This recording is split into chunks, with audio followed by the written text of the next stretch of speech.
Morning guys, welcome back to VALORANT News. Big roster developments last night, especially what Sentinels could be cooking up. A couple of interesting scrimbucks going down, not just in terms of what Sen are up to, with as Rottmore said a few days ago, trialing through some even further Cuban Academy players. What could their next steps be, with some big names though still out of that lineup in some of these trials for the time being. What are the other rosters though that are making serious changes? Rumours about what Liquid are doing and what it might mean for other teams as well. Very much enjoyed your thoughts in the comments. Hit the like button if you enjoy. Subscribe if you're new as always. Plenty to get into today. Wanted to start here because there's actually a lot of Valorant going on right now. There's the game changer stuff happening over the next month or two. There's of course Ascension continuing in China and other regions over the next couple of days.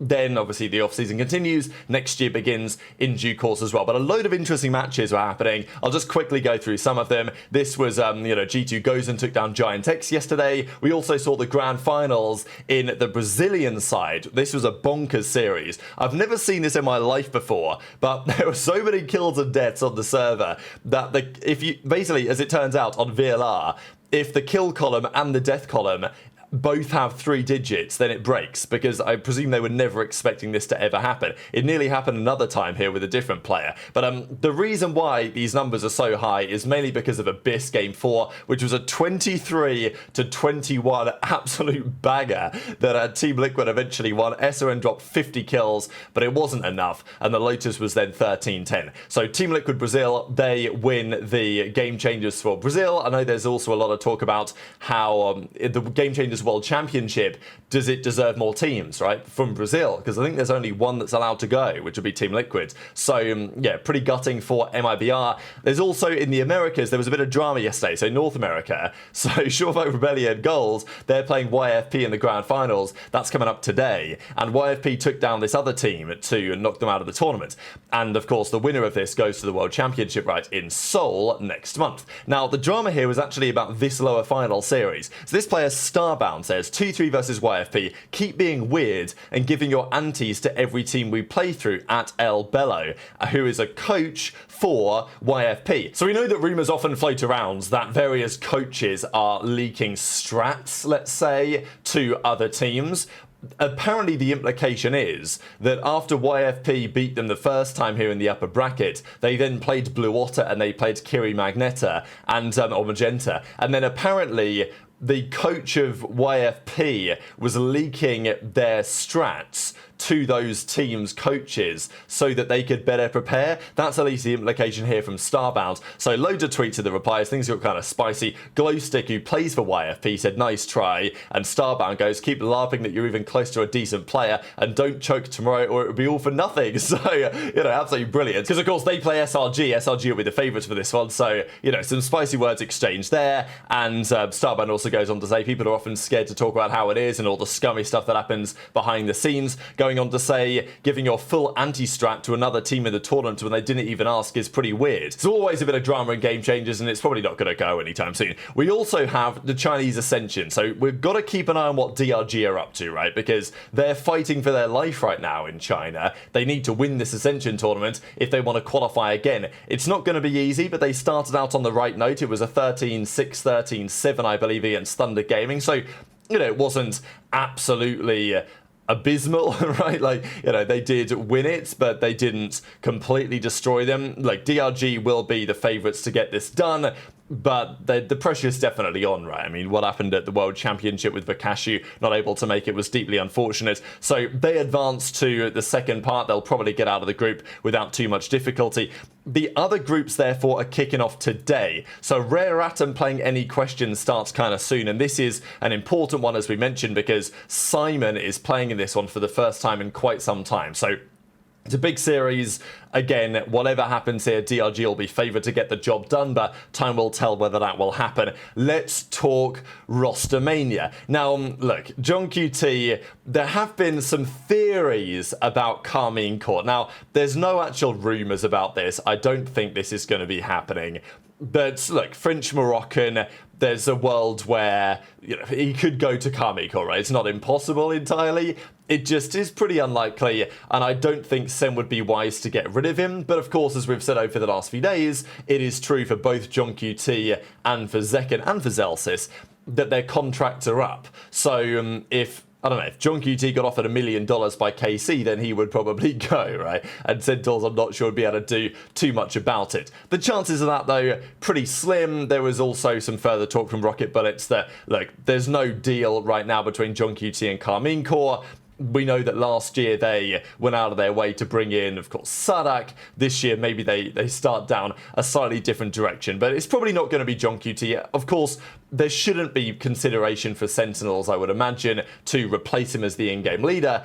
Based on their trials, they're probably considering other options with their team, but it's also true that, you know, it's not impossible that Gen.G could get an offer that he deems difficult to refuse, or believes that it could simply be better as a team than what Sentinels are cooking up. Pretty doubtful, though. I think Sentinels will try and do something that at least gives Gen.G some confidence, and, well, he's a key component of that team, as we know. We'll come back to Sen in a second. Before we get there, Patty Tech. So, Team Liquid are a very interesting organization, right? Because Liquid, they, at some point last season, weren't very good. Then they turned it around. At the end of the year, they then won the EMEA playoffs. They beat Giant-X in the finals. They won the European Championship. Patty Tech was a big part of that. They turned up to the World Championship, didn't really go to plan, and now they're going to blow it up. Now, this is always interesting because if Liquid had made the World Championship as they did, were reasonably competitive, then they bowed out, there might be an argument that, well, they've done pretty well. Maybe the team should stick it out, or at least keep a number of the players together. But according to rumours, Keiko and Patty Tech might be gone, and many would argue that, you know, are they just overreacting here? Did Liquid get their expectations too high based on the result of the playoffs, and now they're being too harsh in their decision-making with their roster? Possibly, but also, when a team wins and then loses, it's always difficult, right, for that team, even the players, to want to stick it out, let alone what the organisation thinks. But it is very interesting for Patty Tech, especially because we know what's happening with Heretics. Miniboo has decided to leave. He will be looking at other options elsewhere.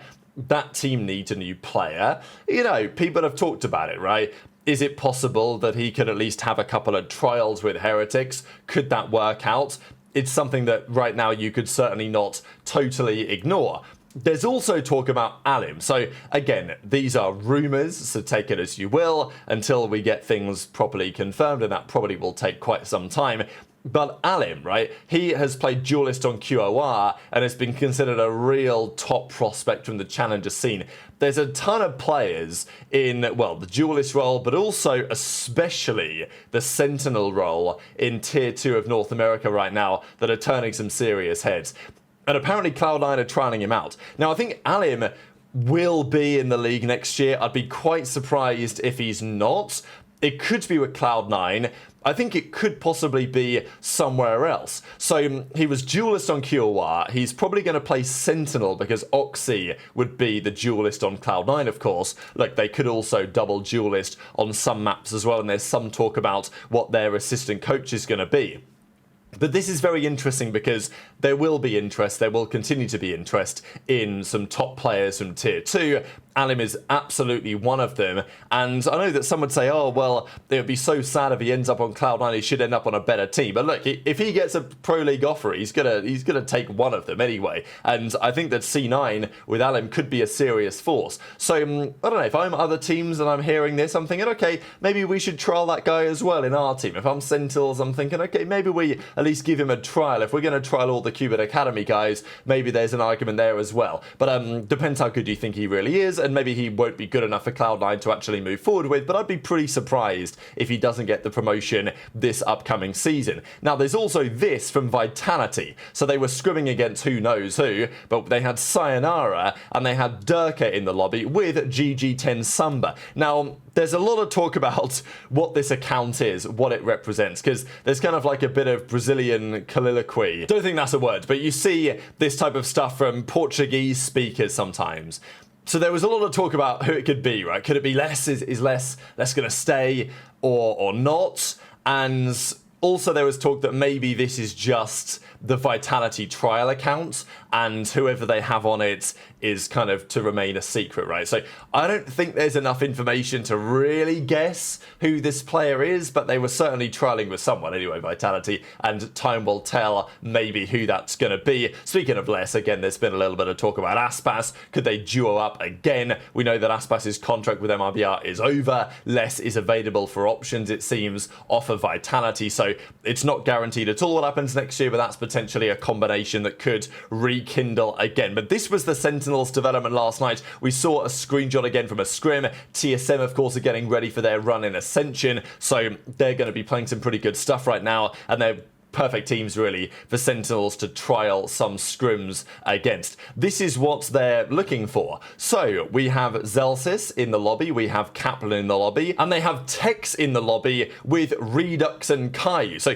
we saw Caillou and I think Satellite, they were playing with Sen the other day. Redux, of course, was always going to get a trial. You know, it's interesting with Redux. I think there was a world going into this most recent season where it felt pretty likely Redux would end up on the main team at some point, but he didn't have quite as good of a season in Tier 2 as many were expecting, and especially given, you know, what Verno and Scuba ended up doing, having come into the Pro League. So I still think that Redux could be a serious talent if he was to get promoted, but he didn't turn heads to such an extent that it becomes impossible to deny it.